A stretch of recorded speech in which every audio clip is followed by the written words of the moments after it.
know it hurts, buddy, but we gotta get you away. Hang on. Oh, Hang on, man, hang on. I know it hurts, man, but we gotta get you moved. Okay, this is good. Right here. This man was found moments away from burning to death and barely alive, but the investigators on the scene would soon make the chilling discovery that he was not the only one trapped inside the burning house. We got everybody out? There's 2 people inside? Lafayette, please! I hear something in there. As soon as the detectives rescued the survivor, they began to realize the case was not just about the fire. It was something far more disturbing. My subject here is saying that someone shot the landlord in the house that he was in with him. But the true horror of what happened that night would only come to light when a grieving friend stepped forward with revelations that changed everything. Well, not looking good for Ron. Doesn't look like he made it.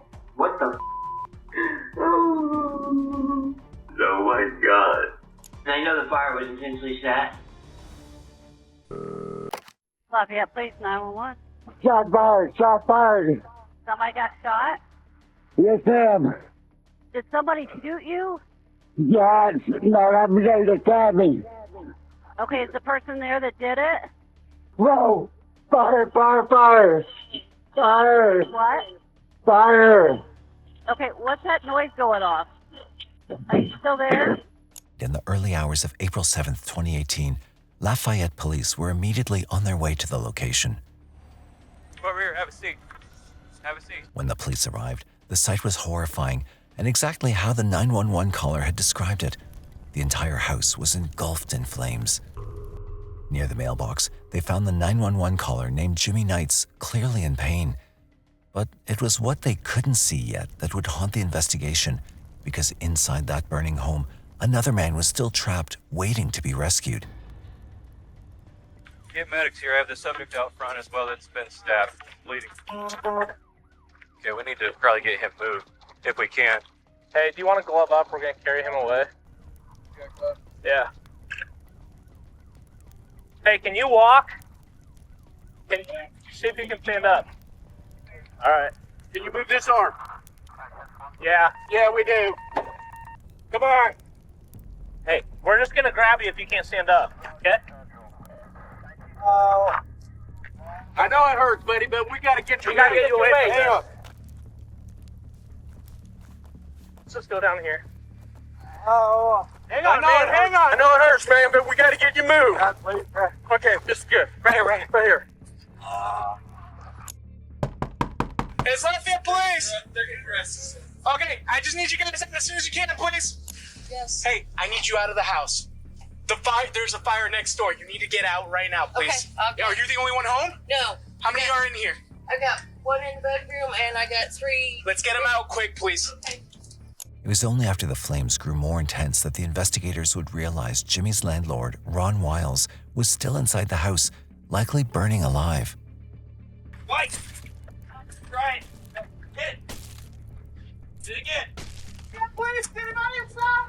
Investigators tried to break through the front window, unaware of what had caused the fire. They were completely unprepared for what waited inside. So what, do you guys have a gas mask in your car? I do not. Who is that? That is the guy that I think is stabbed. Alright, that's in the house. Hold on. You guys know? Yeah, we're hitting it right now. Smoke was coming out through the top of the roof.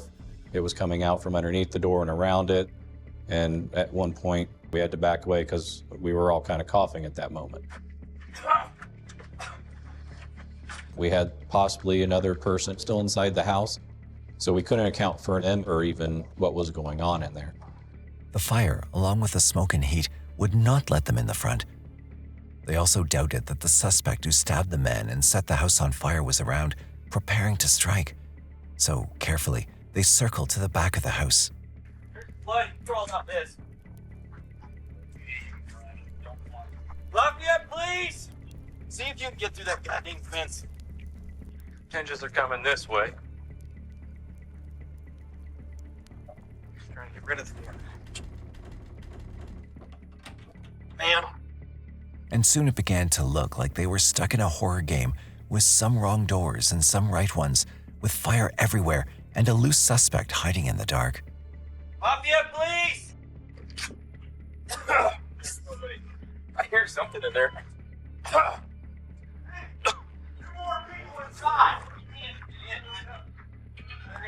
I can hear Lafayette police. Please! No! Come to my boy! So we started yelling in to try to get attention of anybody that may be inside. Hey, come to my boys!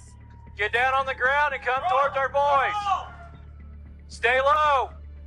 Get out the smoke. Go. Let fire do their job. While they failed to get any response, the coughing investigators finally had to back down and wait for the fire to get in control before they tried saving Ron again. However, it was only later that firemen would tell them they never had the chance. Hi, this is Gordon with a transfer of a possible DOA at Riverdale Road and McIntosh Farm. Ron neither died of fire nor was stabbed to death. He was shot multiple times before the night of terror even began. With no apparent clues on who this wild suspect could be, it all depended on the story the burnt clues of the house could tell. This crime scene was a little bit different because, in a fire, you're going to lose a lot of things. You're going to lose DNA, you're going to lose fingerprints. So we try to keep everything intact as best as possible to get the best evidence that we can send to the lab to help us put these pieces of this puzzle together. The investigation team also found an L-shaped pore pattern of an ignitable substance. Shooting, stabbing, and setting the house on fire. It seemed a lot had happened in just one night, but fortunately for the investigators, that had left a lot of evidence. Close to the bed was Ron's wallet with his driver's license through Indiana, and it had been gone through. It was a mystery from the get-go. We didn't have anything to go by. We had evidence, but no suspects. It was a true whodunit. Their best shot at uncovering the whole story was Jimmy, but with more than 29 stab wounds, he might not make it through. So the investigators rushed to get his statement before they lost their only witness forever. So there was a very dire need to speak to him fast, in that if he had to go into surgery and did not make it through surgery. You woke up what? Somebody shot your landlord. Lafayette 14. My secretary is saying that someone shot the landlord in the house that he was in with him.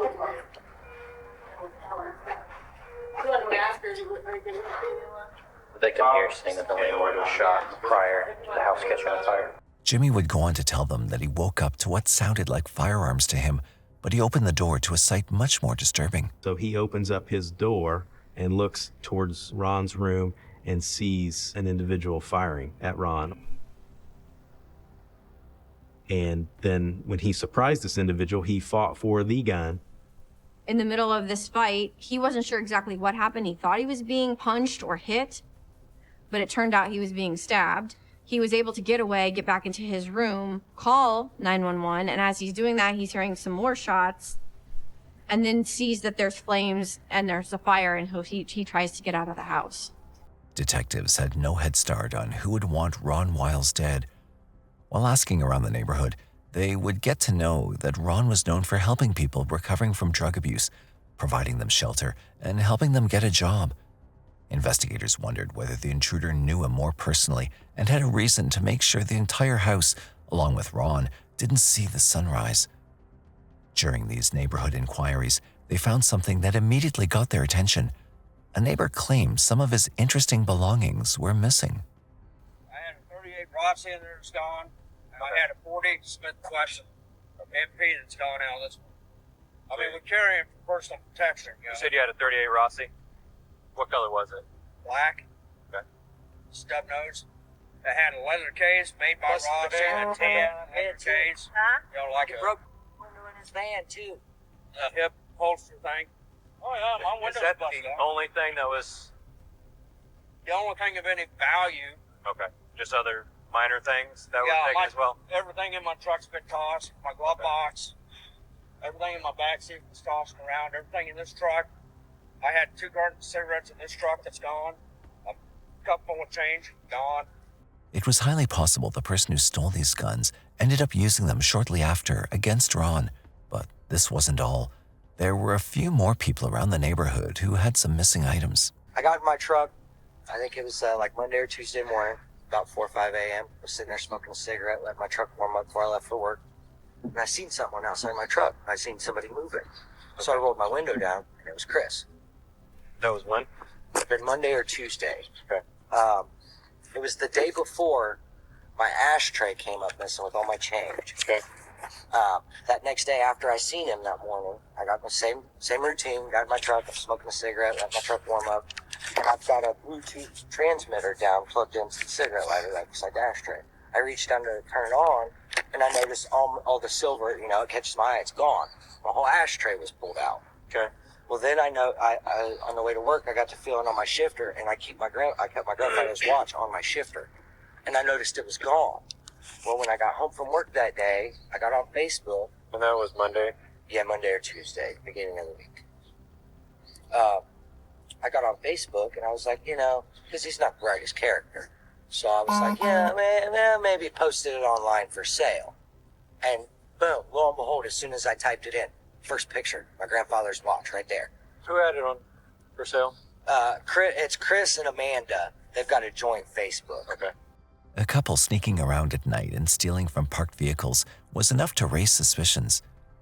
But if they were their suspects, it was hard to understand why they would also outdo themselves and escalate petty thefts to a very disturbing series of violent crimes against Ron. In a lucky stroke, detectives could find a personal connection between Ron and one of the thieves, Chris Johnson. They'd worked together in the past, and the end of it had been far from nice. And so, bringing Chris in became the first priority for the case right now. Find Chris for his warrants, but more importantly, we wanted to interview him for what he knew and maybe what he had done at Ron's house. We located Chris in another one of Ron's rental houses up on South Street. It only took us, I think, around 12 to 24 hours to find him. The investigators finally had their suspect and thought the case would soon be closed. But they were in for a surprise. What happened next was rare. Detectives were about to hear something they almost never do from someone sitting in the suspect's chair, especially in a case like this. Yeah, I work for myself, and I work for Ron. Ron? Who's Ron? Ron Wild, the owner of that building. What building? On 2700 South Street. He's a landlord / subcontractor. Okay, so I guess he's your landlord basically at 2700. Is that what you're saying? Yeah. You do work for him? Yeah. What kind of work? Cleanup, demolition, tree trimming. There were two interesting things at play with Chris's opening lines. He brought Ron into the conversation himself, and he was talking about him in the present tense. Either he was ready for this interview, or the situation is taking a different path than expected. Well, so I did talk to some of the other detectives that have been at the house. Yeah. And it's not looking good for Ron. Doesn't look like he made it. What the fuck? So that's part of this issue. Of why we're asking you guys these questions and talking to people, neighbors, and that kind of stuff. And they know the fire was intentionally set? Yeah, because there's some other things that go on that were involved, I guess, with the fire. Man, no. But yeah, that would damn. Not only did Chris react pretty shocked to the news, it was all an emotional downhill for him from there. The kind of attachment one doesn't expect to see from an employer and their employee. So with that being said, and again, this is just part of my job, but you didn't have anything to do with the fire. You wouldn't have hurt Ron. I hurt him. He's dead. You wouldn't have hurt him in any way with any type of weapon or anything like that? Okay. Instant tears, very upset, didn't really want to believe what I was telling him, and very adamant that he did not have anything to do with Ron being dead. Chris's reaction was strange, especially since he already knew he was going to jail one way or another. However, the silence for his grief and what the detectives say next makes it sound like they were open to believing him. He wasn't a bad dude. He always helped me through my whole life. Do you know anybody that would have want to hurt him or see him dead? Yeah. Oh my God. That's what we're trying to figure out here, Chris. So if you have any... He was a good dude. When Chris recomposed himself, Detectives would go on to extract some leads out of him, and this was perhaps the beginning of the disturbing details they were about to uncover in the remaining half of the investigation. People have been mad at Ron in the last year. Let's see. What people have been mad at Ron in the last year. Well, maybe let's narrow that down to like last couple months. Rick and him got into it. He kicked Andy Alcorn off his property. But were these recently? Andy Alcorn was, recently. Like less than, What was their issue? This interview had left investigators with two names who recently had a confrontation with Ron, and the mystery was just beginning. Now, finding them wasn't just important, it was urgent because one of them could be their killer. And just like that, one of the names, Richard Stevenson, was found, not in some shady hideout, not halfway across the state, but already under arrest. He was in the local hospital. Just based on his prior history of multiple arrests for multiple things. He was finally ready to talk to the police, and what he said answered almost all the questions the police had been wrestling with since the beginning. Almost. We didn't have no food in our house, and he didn't have enough work. He wasn't work that day. He said, "This is all I can do for you. I'm not going to you and your son and wife go hungry." But he went out and bought us like almost $80 worth of groceries and gave me $20 to be able to get back and forth into school. Ron was a good guy, man. A real good guy. And he didn't deserve something like that. Neither did his roommate either.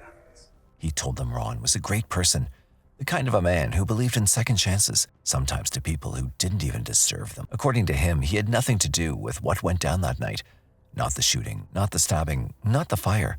But he did have something the police had been looking for all along. He's just $35 right now going to get his old lady out of jail. Swear to God, he kept saying every day, "I'm going to rob him." That he was talking about robbing him on Saturday? Yeah. And that's the day that it happened. What was his exact words? He said, "I'm going to rob this fat son. Go get my wife out of jail." And that son of a was Ron? Yes. And then to get his wife out of jail? His wife died. Mm-hmm. His wife died, but his girlfriend was in jail. Okay.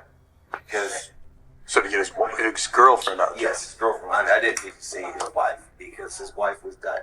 His wife died previously, a couple days before that. The old lady got arrested. And Ron kicked him out of the day houses he had. I kicked him off the property. And that's when he was saying, "I'm going to rob his son." He kept saying, "Saturday, I'm going to go get him. I'm going to get him on Saturday right after he collects all his rent money, kill his son." A name came up, Andrew Alcorns. According to Richard, he was the one who needed bail money for his girlfriend. That was how it all began. Whether that was the truth or just a name thrown into the fire, it was enough to give the investigators a direction. When did you talk to him? When did he say that? He said that once. Ron's place. When was the last time you said it? Probably about a week before Ron got killed. I mean, it just makes sense to me. What? It was a Saturday. He's saying he's going to kill him, and it was a Saturday that it all happened. So he said, "I'm going to go kill Ron to go get money to get his girlfriend out of jail." Yeah, that's what he wanted. He said he was going to kill Ron because he needed $1,000 to get his old lady out of jail. Gotcha. Andrew Alcorns wasn't a new name to police. He was someone they already knew, and not for the right reasons. Alcorns is kind of one of those guys that's just a little out there, volatile, I guess. We found out that Andrew Alcorns and Paige both had been kicked out of one of Ron's apartments, and she had been arrested in a different county a couple days prior.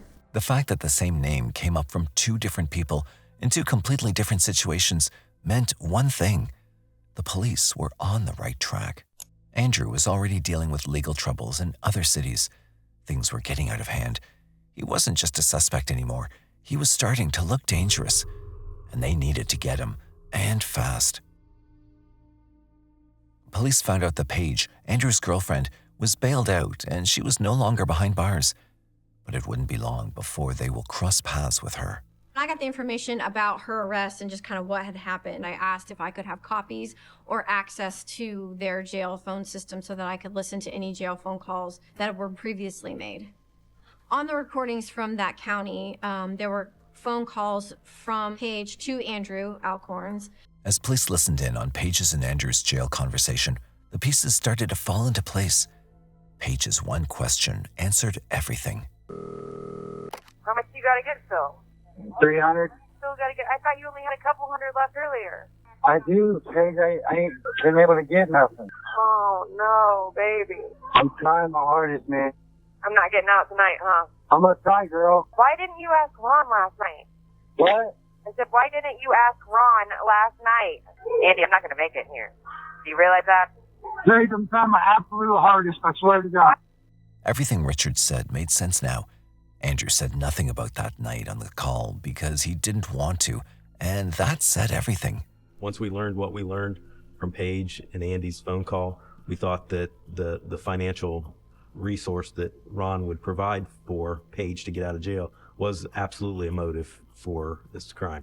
The police had no doubts left. Andrew was their prime suspect, and now they just had to catch him to get the full story.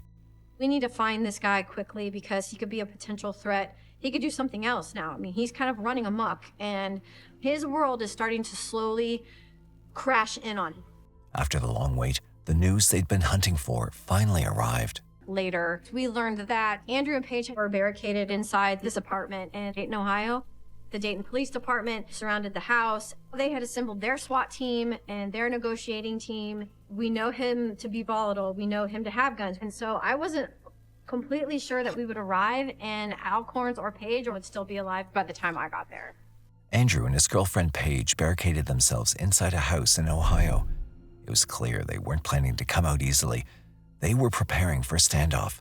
Dayton SWAT team and a suspect now in its 9th hour. SWAT officers fired several dozen tear gas canisters into an apartment here on Arnold Place near Salem Avenue, trying to force the people to come outside.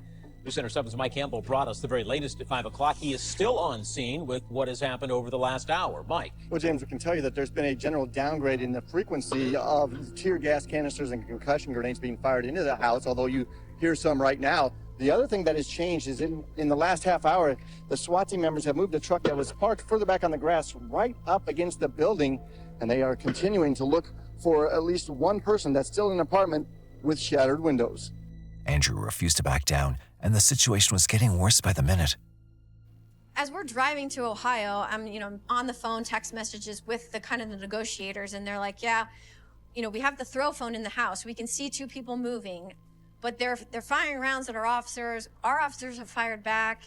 Once we learned the standoff situation and the SWAT team being activated and gas being inserted into the home, obviously my concern is, the police, because this individual we knew was dangerous, was also on drugs. So we weren't sure what was going to happen. Either he could shoot one of the officers or shoot Paige. We were concerned that this was not going to end well.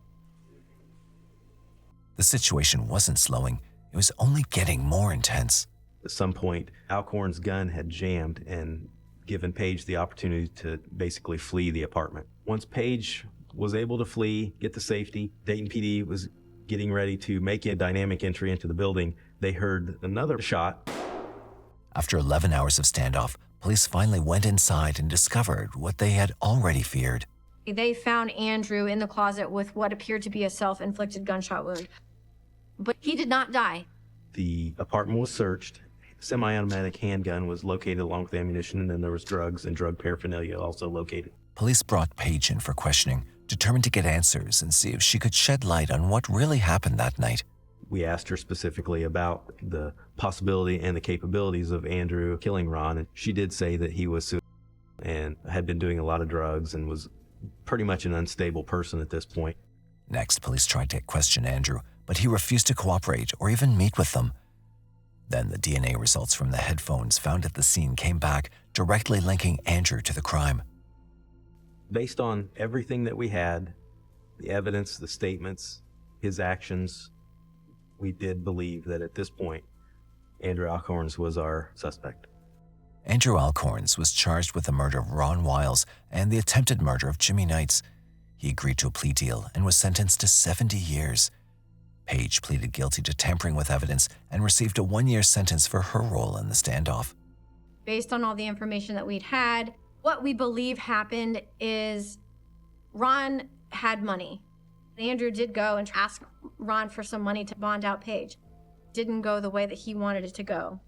So Andrew decided, I'm going to take this into my own hands. Shots were fired. He didn't anticipate that there was going to be a third person in Jimmy Knight. There was a fight, a confrontation. He stabbed Mr. Knight several times, thinking probably that he killed him. And so now he's freaking out because he just shot a guy, maybe stabbed a guy to death. What do I do? I'm gonna set the house on fire. With Andrew sentenced and Paige held accountable, the case was officially closed. But what stayed behind was the story of a man who had tried to help and the people who took advantage of it. Ron Wiles didn't die because he made a mistake. He died because someone he trusted made a choice. To be remembered as the person that he truly was. The kind-hearted person that would help other people down on their luck, regardless of their social status. I think Ron did trust people too much. He just felt that there was good in everyone. Old, young, it didn't matter. Ron felt like there was good in all people.